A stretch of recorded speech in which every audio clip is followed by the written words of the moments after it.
চাচা, কাজ করলাম আজ কতদিন, তোমার তো বাজার ঘাটে দেখাই যায় না, টাকা পয়সাকে দুবা না নাকি?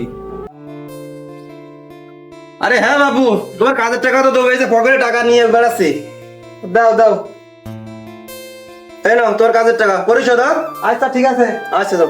না বা 500 টাকা দিলে দেখিও গাড়িতে আবার আছে কিনা। না আছে। এ বন্ধু, তোরা পাপ বিটাই শুরু করেছিস কি? কেন কি হইস কি? তোদের কাজ করি তো বিরাট বিপদে আছি রে।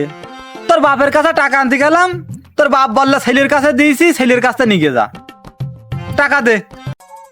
এই বাড়া, আমি ভাবলাম মনে হয় বাপ টাকা দিয়েছে আমার পকেট খরচ জন্য, এখন তুই এসে আমার কাছে টাকা চাচ্ছিস।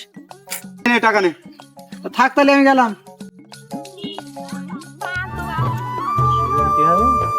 শালা কাজটুক করলো কি, আমি আরো মনে করলাম অনেক বছর পর বাপ 500 টাকা দিলে এক প্যাকেট ব্যঞ্জন কিনে খাবা নে, তার ভাগ্য হইল না। এই যে কি বুদ্ধিমান না হলি আসলে চলাই যায় না। এই এক ঢেলে দুই পাখি, বাপ ছেলে দুটোই কায়েল।